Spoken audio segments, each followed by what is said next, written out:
হযরত আবু যর গফফারি রাদিয়াল্লাহু আনহু উনি বলেন যে একসময় একদিন হুজুর পাক সাল্লাল্লাহু আলাইহি ওয়াসাল্লাম ফজরের নামাজের পরে সিজদায় গিয়ে এত কাঁদছেন। হযরত আবু যর বলছেন রাদিয়াল্লাহু আনহু উনি বলছেন যে আমার মনে হচ্ছে যে আল্লাহর নবী এখানে এক্ষুনি দম ছুটে যাবে, এক্ষুনি ইন্তেকাল করে যাবে।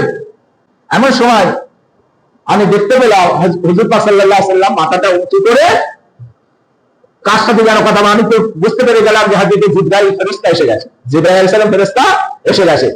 আল্লাহ নবীকে বলছেন ইয়া রাসূলুল্লাহ ইয়া হাবিবাল্লাহ আপনি এত ক্রন্দন করছেন আল্লাহ পাকের সহ্য হয়নি, আল্লাহ পাক স্বয়ং আমাকে আপনার কাছে পাঠিয়েছে, আপনি কেন এত কাঁদছেন? আল্লাহ পাক জিজ্ঞাসা করছেন, আপনি আমাকে বলুন। হুজুর পাক সাল্লাল্লাহু আলাইহি ওয়াসাল্লাম জিবরাইলের কথা শুনে বলছেন আমি কেন কাঁদছি আল্লাহ পাক কি জানেন না?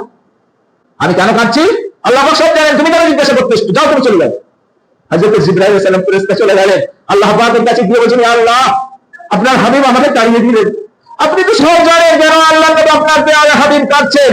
আল্লাহ পাক সেই সময় জিবরাইলকে বলেছিলেন আমি জানি, তবুও আমি আমার নবীকে একটু পরীক্ষা করলাম। আমার নবী এই জন্যই কাঁদছে যে আমার বান্দা আমার উম্মতেরা দুনিয়ায় নানা রকম পাপাচারের মধ্যে লিপ্ত হয়ে যাবে, তাদের আয়ুটাও কম হবে, কারণ 60, 70, 80 মধ্যে তারা দুনিয়ায় অথর্ব হয়ে যাবে, বেশি বেশি ইবাদত করতে পারবে না। আমার উম্মতের কি হবে আল্লাহ, এই চিন্তা করে আমার নবী কাঁদছেন সিজদায় গিয়ে।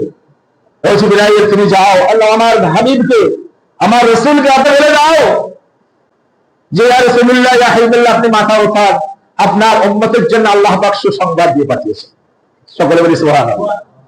সুসংবাদ হলো আপনার উম্মতেরা দুনিয়ার জমিনে অল্প হায়াত পাবে ঠিকই, কিন্তু আপনার এই উম্মতেরা সামান্য সামান্য যদি জিনিস একটু একটু করে দেয় আল্লাহ পাক কোন জায়গায় 10 গুণ, কোন জায়গায় 70 গুণ, কোন জায়গায় 700 গুণ পর্যন্ত সওয়াব দিয়ে দেন।